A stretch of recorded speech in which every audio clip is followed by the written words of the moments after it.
গুজরাতে ফের সেতু বিপর্যয়। এবার ভদোদরায় মহিসাগর নদীর উপর ভেঙে পড়ল গম্ভীরা সেতু। ওই সময় সেতুর উপরে থাকা ৩-৪টি গাড়ি নদীতে পড়ে যায়।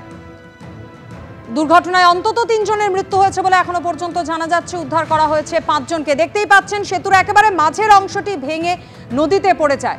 ভদোদরা এবং আনন্দের মধ্যে সংযোগকারী গম্ভীরা সেতুর একাংশ ভেঙে পড়ায় এই দুর্ঘটনা। উদ্ধার কাজ চলছে গুজরাতের ভদোদরায় সেতু বিপর্যয়।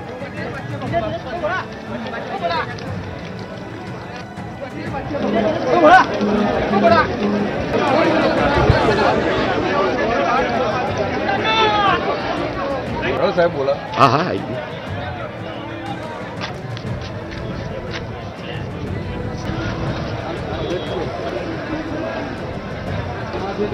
ভদোদরায় মহিসাগর নদীর উপর ভেঙে পড়েছে গম্ভীরা সেতু। সেতুর একেবারে মাঝের অংশটি ভেঙে নদীতে পড়ে যায় এবং সেই সময় যে গাড়িগুলি ছিল সেগুলিও পড়ে যায় নদীতে। দেখতেই পাচ্ছেন যে অংশটি রয়ে গেছে তার উপর রয়েছে একটি অয়েল ট্যাঙ্কারও।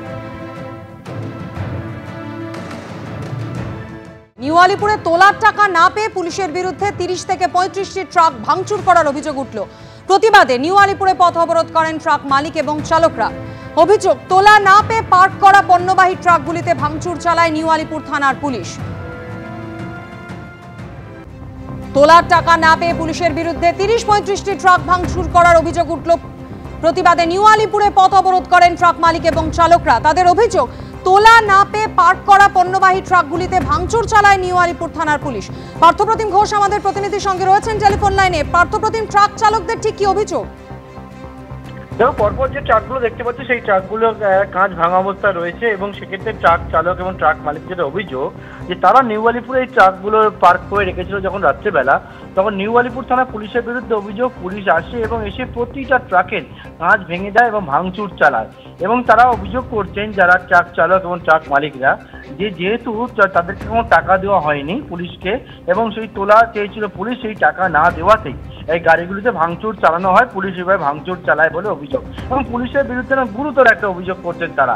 এরই প্রতিবাদে সমস্ত ট্রাক নিয়ে এসে একেবারে নিউ আলিপুর মোড়, সেই মোড়ে বেশ কিছুক্ষণ তারা রাস্তা অবরোধ করে। পরবর্তীকালে পুলিশ তাদেরকে বোঝায় এবং বোঝানোর পরে সেই ট্রাকগুলোকে তারা সরিয়ে নিয়ে যায়। পুলিশের বিরুদ্ধে ক্ষোভ উগড়ে দেয় ট্রাক চালক এবং মালিকেরা।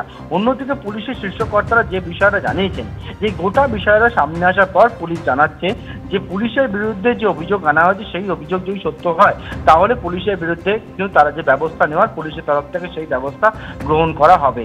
অন্যদিকে রাস্তা যে অবরোধ করা হয়েছে সেই রাস্তা অবরোধ করা যাবে না, সেজন্য রাস্তা অবরোধ তাদেরকে তুলে নিতে বলা হয়। কিন্তু পুলিশের বিরুদ্ধে মারাত্মক এবং গুরুতর যে অভিযোগ আনা হয়েছে তোলার টাকা না দেওয়ায় প্রায় ৩০ থেকে ৩৫টি ট্রাকে পরপর ভাঙচুর চালানোর অভিযোগ রাস্তার মধ্যে পার্ক করে রাখা অবস্থাতেই, এবং সেক্ষেত্রে অভিযোগের তীর কিন্তু খোদ পুলিশের বিরুদ্ধেই।